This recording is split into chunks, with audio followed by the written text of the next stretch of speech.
बदलते भारत की शान।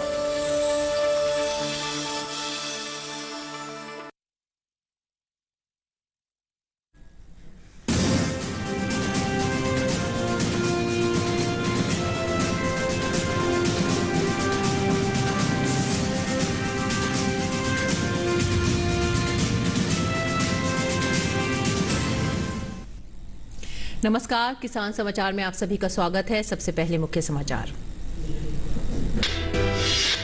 भारत ने इंडोनेशिया के लाबुआन बाजू में 2 दिवसीय G20 बैठक में भाग लिया।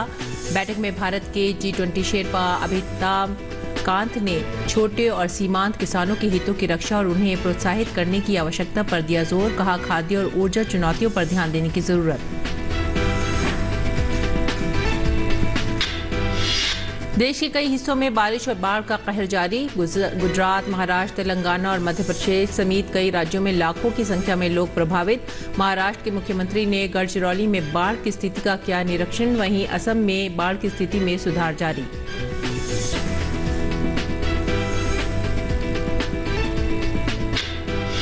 उत्तर प्रदेश के मुख्यमंत्री योगी आदित्यनाथ ने सहकारी गन्ना विकास समितियों के अंशधारक किसानों को दिया अंश प्रमाण पत्र। कहा, आने वाला समय होगा गन्ना किसानों का।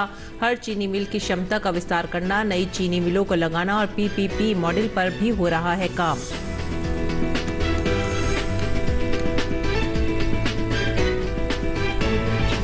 मुख्य समाचार के बाद खबरें अब विस्तार से। भारत ने इंडोनेशिया के लाबुआन बाजू में 2 दिवसीय G20 बैठक में भाग लिया। बैठक में भारत के G20 शेरपा अमिताभ कांत ने सभी G20 सदस्य देशों से सामूहिक रूप से स्वास्थ्य, खाद्य और ऊर्जा सुरक्षा चुनौतियों को तत्काल, सहकारी, गैर राजनीतिक और न्याय संगत तरीके से ध्यान देने की आवश्यकता पर बल दिया। भारत की ये टिप्पणी रूस यूक्रेन संघर्ष के कारण खाद्य और ऊर्जा संकट पर बढ़ती वैश्विक चिंताओं के बीच आई है। उन्होंने छोटे और सीमांत किसानों के हितों की रक्षा और उन्हें प्रोत्साहित करने की आवश्यकता पर भी जोर दिया। इसके साथ ही उन्होंने G20 समूह की इंडोनेशिया की अध्यक्षता को भारत के समर्थन की बात भी दोहराई। अमिताभ कांत ने बैठक से इतर अपने सभी G20 समकक्षों के साथ द्विपक्षीय बातचीत भी की।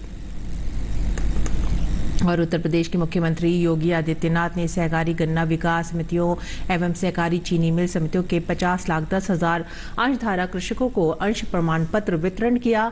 इस अवसर पर उन्होंने कहा कि हर चीनी मिल की क्षमता का विस्तार करना, नई चीनी मिलों को लगाना, PPP मॉडल पर भी हम कुछ कार्यक्रमों को आगे बढ़ाएंगे।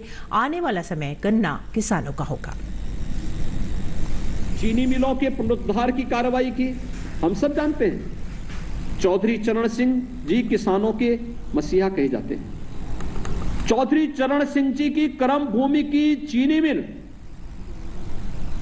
दशकों से मांग हो रही थी रमाला चीनी मिल के बारे में कि रमाला चीनी मिल का पुनरुद्धार होना चाहिए।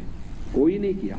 हम लोग आए, एक मुश्त पैसा दिया और वहां पर अब नई चीनी मिल काम कर रही है, बेहतरीन तरीके से काम कर रही है।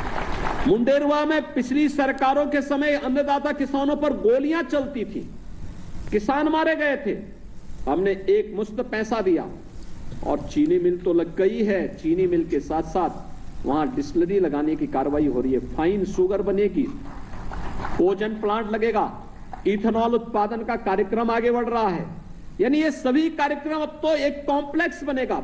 कोई चीनी मिल आने वाले समय में घाटे में नहीं रहेंगी। और मुख्यमंत्री ने कहा कि जो गन्ना मिल गलती करेंगे उस पर कठोर कार्रवाई की जाएगी।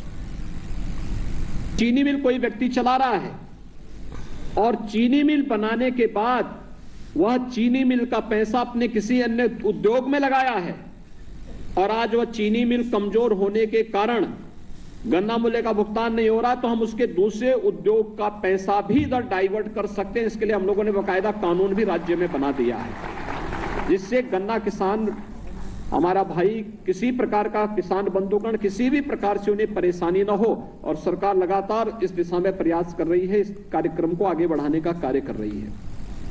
घटतोली को रोकने के लिए लगातार प्रयास हुए हैं, तकनीक का बेहतर उपयोग करते हुए।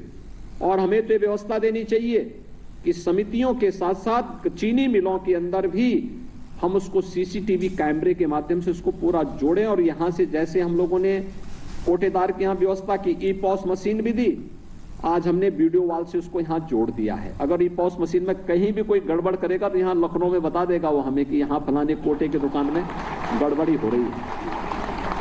तकनीक बहुत आगे बढ़ चुकी है और उस तकनीक का उपयोग करते हुए एक एक अन्नदाता किसान को उसकी व्यवस्था के साथ जोड़ना।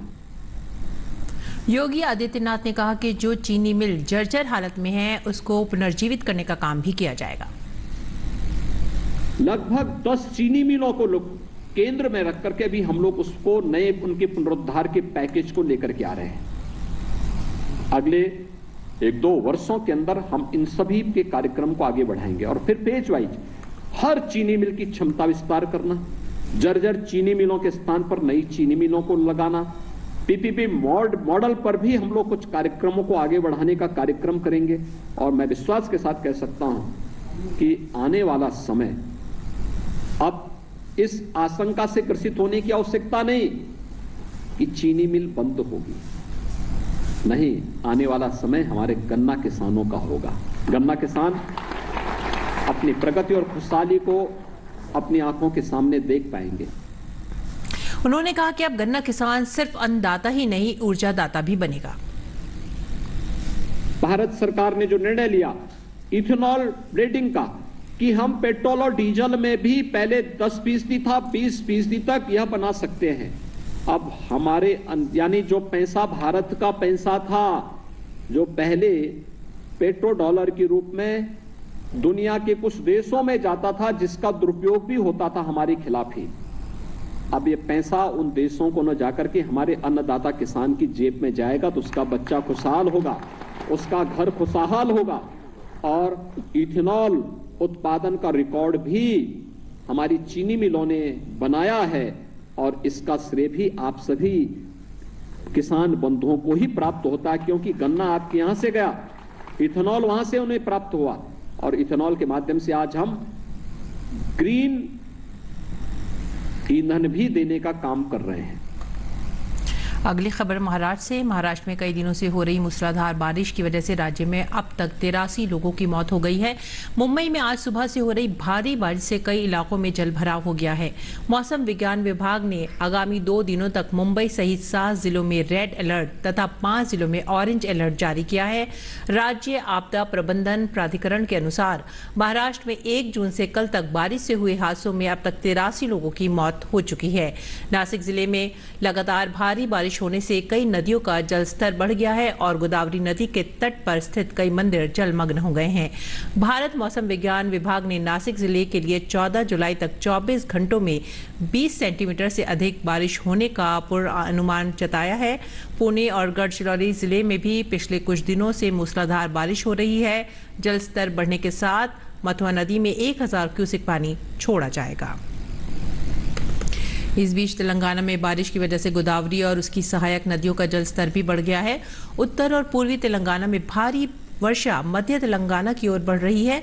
भारतीय मौसम विभाग ने अब राज्य के सिद्दिपेट, संगारेड्डी और मेडक जिलों के लिए रेड अलर्ट जारी कर दिया है। मौसम विभाग के अनुसार अब भोपालपल्ली के उत्तर और पूर्वी तेलंगाना जिलों के कुछ हिस्सों में बारिश के कम होने से अब बाढ़ से थोड़ी राहत मिलेगी। आसिफाबाद, निर्मल, निजामाबाद, मंचेरियल में भी भारी बारिश से जनजीवन प्रभावित हुआ है। इस बीच भारी बारिश के कारण निजामाबाद स्थित श्री राम सागर प्रोजेक्ट में पानी बढ़ जाने के कारण कल 9 गेटों को खोला गया। कल तक कुल 20 गेटों को खोला गया, जिसकी 69,450 क्यूसेक पानी की गोदावरी नदी में छोड़ा गया। वहीं भोपालपल्ली में भी कालेश्वरम और लक्ष्मी बराज में भारी बारिश के कारण जलस्तर बढ़ गया है। राज्य में भारी बारिश के कारण सरकार ने सभी शिक्षण संस्थानों को 3 दिनों के लिए बंद कर रखा है। बात करेंगे मध्य प्रदेश की। मध्य प्रदेश में मानसून के सक्रिय होने के कारण राजधानी भोपाल सहित कई जगहों पर कल भारी बारिश हुई है। भारी बारिश की वजह से कई जगहों पर भारी जल जमाव भी देखा गया। विदिशा में भी कल हुई भारी बारिश के कारण बाढ़ जैसे हालात बन गए। घरों में पानी घुस गया और उफान पर आए नालों में कार और ऑटो बह गए। कई बस्तियों के मकान भी धराशायी हो गए। मौसम विभाग ने मध्य प्रदेश के 52 में से 33 जिलों में भारी से बहुत भारी बारिश के लिए ऑरेंज अलर्ट जारी किया है।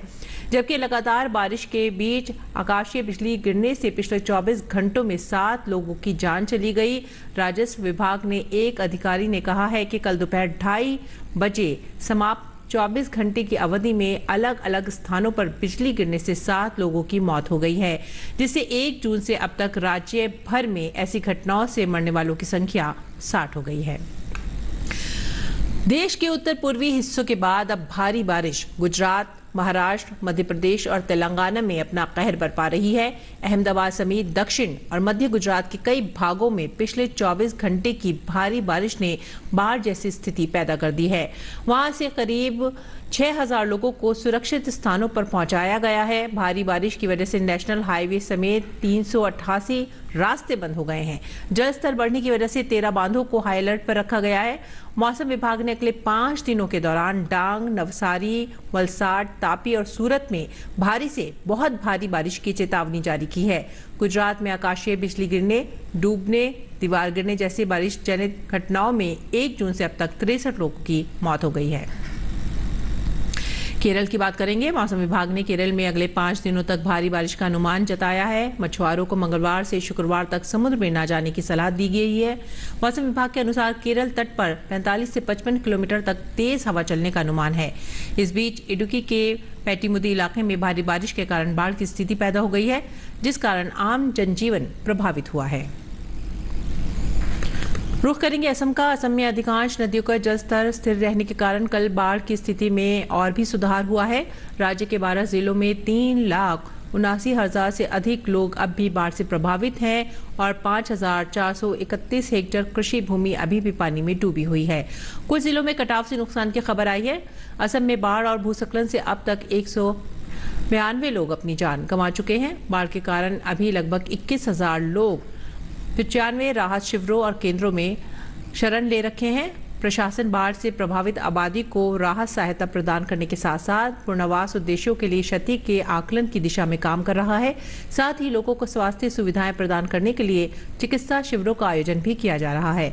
मुख्यमंत्री डॉक्टर हेमंत बिस्वा शर्मा ने सोमवार होजई जिले के बाढ़ और कटाव प्रभावित क्षेत्रों का दौरा किया और राहत शिविरों में सुविधाओं का भी निरीक्षण किया।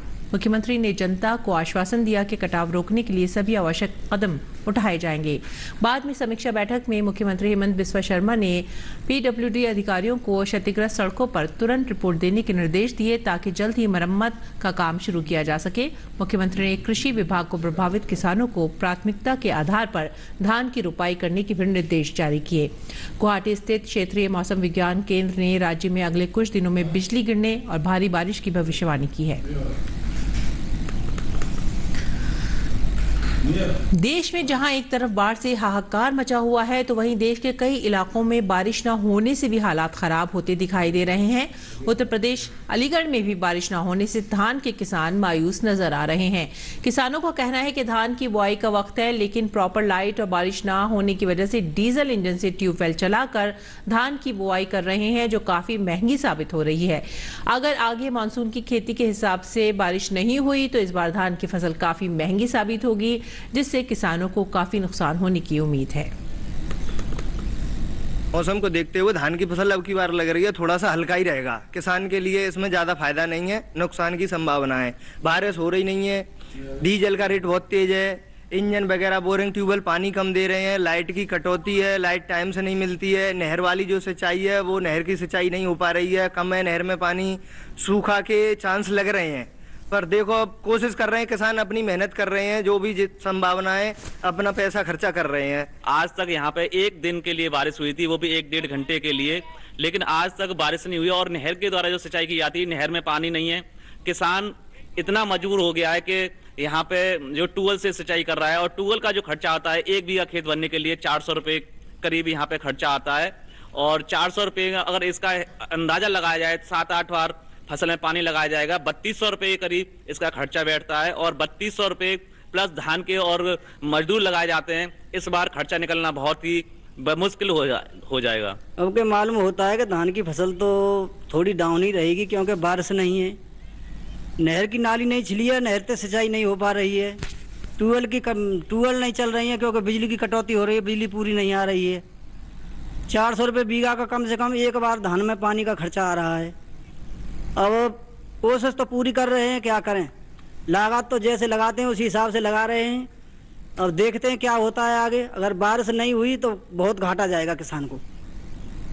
उधर सोमवार से गुजरात, महाराष्ट्र में भारी बारिश हो रही है, तो असम जैसे पूर्वोत्तर राज्यों में पिछले एक पखवाड़े से लोगों को बाढ़ का भी सामना करना पड़ रहा है। डीडी न्यूज संवाददाता रजनीश त्रिपाठी ने मौसम वैज्ञानिक RK जेनेमनी से खास बातचीत की और आगे की मौसम का हाल जाना। डॉक्टर जेनेमनी ने बताया कि आने वाले सप्ताह में उत्तर प्रदेश, बिहार और झारखंड में आगे भी बारिश के कम होगी। उन्होंने बताया कि आने वाले सप्ताह में दिल्ली में बारिश की कमी दूर हो सकती है। उधर इस अवधि में पंजाब, हरियाणा, राजस्थान में ठीक ठाक बारिश। किसी प्रदेश में बरसात ज़्यादा हो रही है तो किसी प्रदेश में सूखा सा पड़ा हुआ है। हमारे साथ मौसम वैज्ञानिक RK जेनेमनी, उनसे बात करते हैं। विदर्भ, मराठवाड़ा, मध्य महाराष्ट्र, इसमें अच्छा बारिश हुआ, अच्छा न्यूज है। कॉटन का एरिया है और गुजरात में भी कल बहुत ज़्यादा बारिश हुआ, वो तो ज़्यादा हो गया जिसके वजह से बाढ़ का स्थिति सीवियर हो गया। 600 मिलीमीटर छोटा उदयपुर है, डांग में भी आया हुआ है 250 मिलीमीटर, एक्सट्रीमली हैवी रेनफॉल है, तापी में है, बलसार में है और ये आगे बना रहेगा। आप देखेंगे ये पूरा फुल है, 4 दिन रहेगा, रेड और ऑरेंज कलर। महाराष्ट्र का भी हम लोग रखे हैं, विदर्भ जैसे मैंने बताया वो भी 2 दिन रहेगा और तेलंगाना 1 दिन रहेगा। ये सब ज़्यादा रेन चल रहा है, कर्नाटक चल रहा है, लेकिन जो उत्तर प्रदेश, बिहार है वहाँ रेन कम है और उसकी जो डेफिशिएंसी भी थोड़ा है। लेकिन अगर देखेंगे जैसे पंजाब, हरियाणा, राजस्थान वो ठीक है, पिछले जो 5, 6, 9, 10 में अच्छा बारिश हुआ है। तो दिल्ली में नहीं हुआ लेकिन पास वाला में हुआ। जैसे हम राष्ट्रीय राजधानी दिल्ली की बात करें और उसके बगल उत्तर प्रदेश है, उसके बगल बिहार है, वहाँ स्थिति क्या रहेगी? एक्चुअली वहाँ कम बारिश चल रहा है क्योंकि कोई मेजर सिस्टम नहीं है। जो मेजर सिस्टम है वो उड़ीसा कोस्ट में जो है वो दक्षिण का थोड़ा कवर कर रहा है, जैसे दक्षिण उड़ीसा में है, CAP में है, तो इसीलिए उसकी जो पश्चिमी हिस्से में बारिश है। बिहार, UP में कम है और आगे कम रहेगा 5 से 6 दिन तक। ठीक है, झारखंड में भी कम रहेगा, उड़ीसा, उत्तर उड़ीसा में कम हो रहा है, बंगाल में कम हो रहा है। मेन जो है सेंट्रल इंडिया है, गुजरात है, राजस्थान है। ठीक है, और दिल्ली का जो स्थिति बना हुआ है 1 से 10 में कम बारिश हुआ जुलाई तक, अभी थोड़ा इंप्रूव करेगा। आज चांसेस है कहीं ना कहीं थोड़ा होगा, ड्रिजल होगा, लाइट रेन होगा, लेकिन 13 तारीख तक ऐसी स्थिति रहेगा, फिर 14 ऑनवर्ड तापमान बढ़ेगा। लेकिन इसका कारण क्या है कि राष्ट्रीय राजधानी और आसपास के जो एरिया है या प्रदेश है वहाँ कम बारिश कम होने का कारण क्या है? जो मानसून का जो सिस्टम है वो सारा दक्षिण या सेंट्रल इंडिया में चल रहा है। उसकी जो पोजीशन, जैसे मानसून ट्रॉप है वो पूरा दक्षिण में चल रहा है, गुजरात, देन मध्य प्रदेश, देन उड़ीसा। ये उत्तरी राजस्थान, पंजाब, हरियाणा से दिल्ली होकर के, बिहार होकर के जाना चाहिए, तब बारिश होगा। वो नहीं आ रहा है, वो पिछले 15 दिन हो गया उधर ही टिका है, इसीलिए वहाँ बाढ़ का स्थिति होता है, ज़्यादा बारिश है। ऑल इंडिया रेन अच्छा हुआ है। तो इस समय दिल्ली और उत्तर प्रदेश के आसपास के जो प्रदेश हैं उनके लिए कब से ये उम्मीद जताई जाए? अभी 5 दिन तक तो कम बारिश है। ठीक है ना, अभी कम बारिश है, फिर पता चलेगा। हम 5 दिन तक बता पाएंगे। बिहार और उत्तर प्रदेश ये इलाका में कम बारिश है अगले 3 से 4 दिन। ठीक है, thank you. Cameraman Shambhunath, Rajnish Tripathi, DD news, Delhi. जल ही जीवन है, क्योंकि इसके बिना हमारी पृथ्वी पर जीवन संभव ही नहीं है। और इसमें कोई हैरानी की बात नहीं है कि सभी लोगों तक स्वच्छ जल की पहुंच को आज एक बुनियादी मानव अधिकार माना जाता है। इसीलिए ताज़े पानी की उपलब्धता और उसे लोगों तक पहुंचाना राज्य और केंद्र सरकारों का प्राथमिक लक्ष्य माना जाता है। विज्ञान जगत के इस सेगमेंट में आज आपको जल आपूर्ति की बुनियादी ढांचे, शहरी क्षेत्रों में पाइप से पानी की आपूर्ति और वितरण को सुनिश्चित करने के नेटवर्क के बारे में बताएंगे।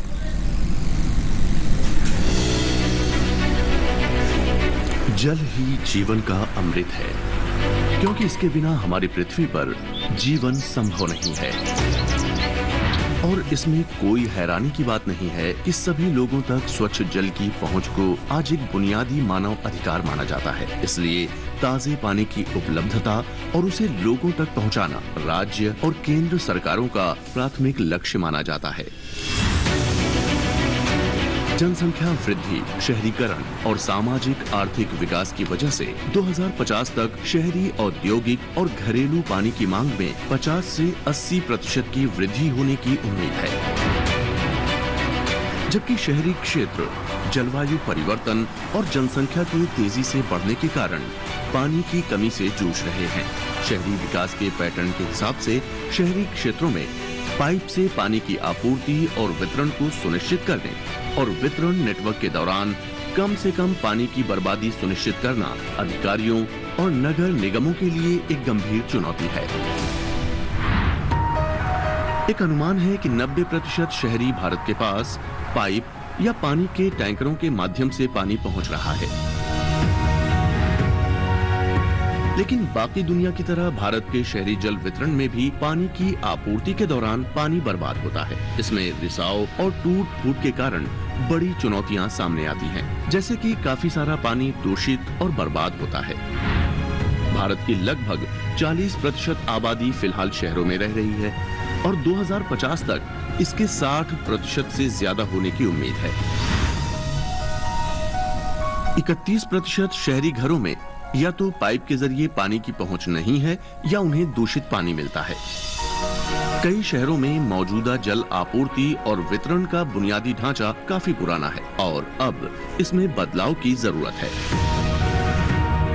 इस स्थिति से निपटने के लिए जल शक्ति मंत्रालय ने जल जीवन मिशन की शुरुआत की है, जिसका लक्ष्य 2024 तक भारत के सभी घरों में पाइप के जरिए पानी पहुंचाना है। समस्त शहरी जल आपूर्ति के बुनियादी ढांचे, surface water, diversion, pump, transmission pipe, नहरें, उपचार व भंडारण सुविधाओं तथा वितरण नेटवर्क का रिहेबिलिटेट और अपग्रेड किया जाएगा और अगर जरूरी हुआ तो प्राथमिकता के आधार पर इसका निर्माण भी किया जाएगा। चेंबूर से ट्रॉम्बे के बीच पहली सुरंग 5.5 किलोमीटर लंबी और 2.5 मीटर चौड़ी होगी और दूसरी सुरंग चेंबूर वडाला परेल के बीच 9.7 किलोमीटर लंबी और 2.5 मीटर चौड़ी होगी। इस सुरंग का निर्माण जमीन से 100 से 110 मीटर नीचे किया जा रहा है और इसका व्यास 3.2 मीटर है। और अब बात करेंगे मौसमी खेती की। देखते हैं इस मौसम में किसान कैसे करें खेती और अपनी फसलों का रखरखाव।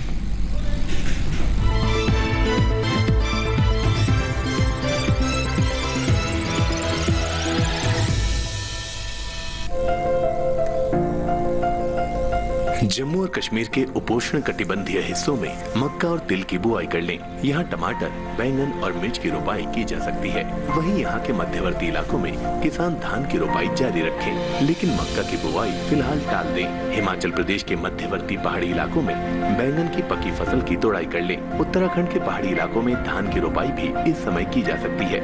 राज्य के भाबर और तराई वाले इलाकों में मूंग और सोयाबीन की बुआई कर सकते हैं। साथ ही यहाँ के किसान गन्ना और मूंग के खेतों में पानी की निकासी की व्यवस्था करें। पंजाब के मध्य मैदानी हिस्सों में भी धान की रोपाई कर लें। साथ ही टमाटर, खीरा और मिर्च की पकी फसल की तोड़ाई कर लें। राजस्थान के अर्ध शुष्क पूर्वी मैदानी इलाकों में मूंगफली, मूंग, सेम, तिल और बाजरे की बुआई जारी रखें। यहाँ के किसान मिर्च, टमाटर और बैंगन की रोपाई भी कर सकते हैं। राजस्थान के पूर्वी मैदानी हिस्सों में उड़द, ज्वार, बाजरा, मक्का, मूंग और मोठ की बुआई कर लें। मध्य प्रदेश के किसान सोयाबीन की बुआई करें। यहाँ के मध्य नर्मदा घाटी वाले इलाकों में धान की नर्सरी लगाई जा सकती है। मध्य प्रदेश के पठारी हिस्सों में मक्का की बुआई करें। यहाँ मालवा के पठारी हिस्सों में फूल गोभी, टमाटर, मिर्च और बैंगन की नर्सरी तैयार की जा सकती है। बिहार के उत्तर पश्चिम जलोढ़ मैदानी हिस्सों में मूंग की कटाई कर लें। इसके अलावा बिहार के उत्तरी इलाकों में अरहर की बुआई करें। दक्षिण बिहार के जलोढ़ इलाकों में मिर्च, बैंगन और फूल गोभी की नर्सरी तैयार की जा सकती है।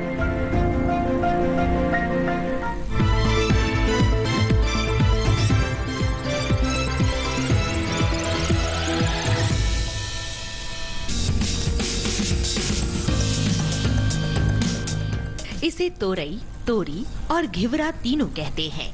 इसकी खेती लगभग पूरे भारत में की जाती है। दूसरी बेल वाली सब्जियों की तरह ही इसे भी साल में 2 बार बोया जाता है, पहले फरवरी मार्च में और फिर जून जुलाई में। यानी अभी तोरी बोने का एकदम सही समय चल रहा है। तोरी की बुआई करते समय कुछ सावधानियां बरतें। उन्नत किस्म का बीज चुनना बेहतर रहेगा। भारतीय कृषि अनुसंधान संस्थान ने 2 किस्में विकसित की है, पूसा स्नेह और पूसा नूतन। पूसा स्नेह उत्तरी मैदानी क्षेत्रों के लिए उपयुक्त है। इसका फल चिकना, सीधा और दरमियानी लंबाई का होता है। रंग गहरा हरा, गुदा मुलायम लेकिन छिलका सख्त होता है। तुड़ाई के बाद बेचने के लिए इसे काफी दूर तक भेजा जा सकता है। साथ ही इसमें अधिक तापमान सहने की भी क्षमता होती है। बुआई के 45 से 50 दिनों के भीतर फसल तैयार हो जाती है। इस दौरान किसान पहली तुड़ाई कर सकते हैं। 1 हेक्टेयर में 120 क्विंटल तक पैदावार हो सकती है। पूसा नूतन का फल धारीदार होता है। ये दिल्ली और राष्ट्रीय राजधानी क्षेत्र के लिए उत्तम है। फल लंबा, सीधा और आकर्षक होता है।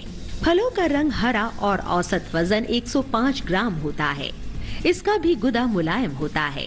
ये बसंत, ग्रीष्म और खरीफ दोनों फसलों के लिए उपयुक्त है। बोने के 45 से 50 दिनों में पहली तुड़ाई की जा सकती है। पूसा नूतन किस्म 1 हेक्टेयर में 160 क्विंटल तक पैदावार दे सकती है। तोरी की बुआई करते समय 1 हेक्टेयर के लिए 4 से 5 किलो बीज पर्याप्त होते हैं। बुआई करते समय पंक्ति से पंक्ति की दूरी 200 सेंटीमीटर और पौध से पौध की दूरी 75 सेंटीमीटर रखें। अगर बात सिंचाई की करें तो गर्मी के मौसम में हर 5 से 6 दिन पर सिंचाई करते रहें। खरपतवार हटाने के लिए 2 बार निराई करें। फसल में फल मक्खी का प्रभाव भी देखा जा सकता है। ऐसे में उचित दवाओं का छिड़काव करें। किसान ध्यान रखें कि फसल में किसी भी तरह की दवा का छिड़काव करने से पहले कृषि विशेषज्ञों की सलाह जरूर लें।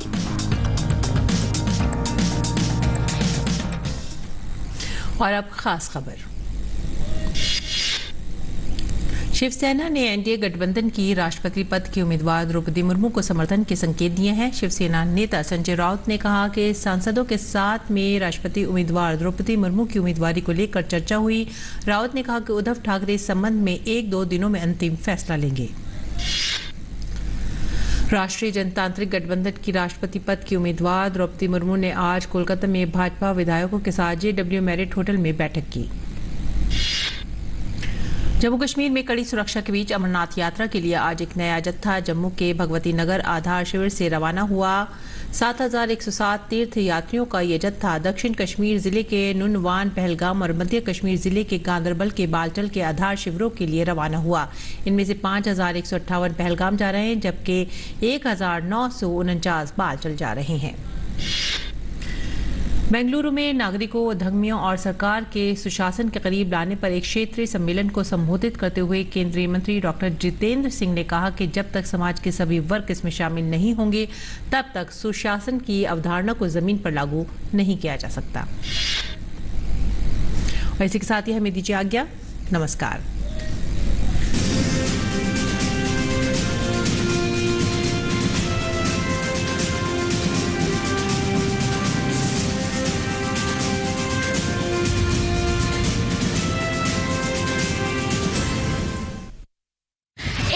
वादा था, बात होगी बदलाव की। उन्नत होती कृषि और किसान की हमने कोशिशें लगातार की। हर कदम पर किसानों का साथ दिया, किसानों की खुशहाली को बढ़ा दिया। जारी है और आगे भी रहेगा बदलते भारत की शान का ये सफर। डीडी किसान है हमेशा आपका हमसफर।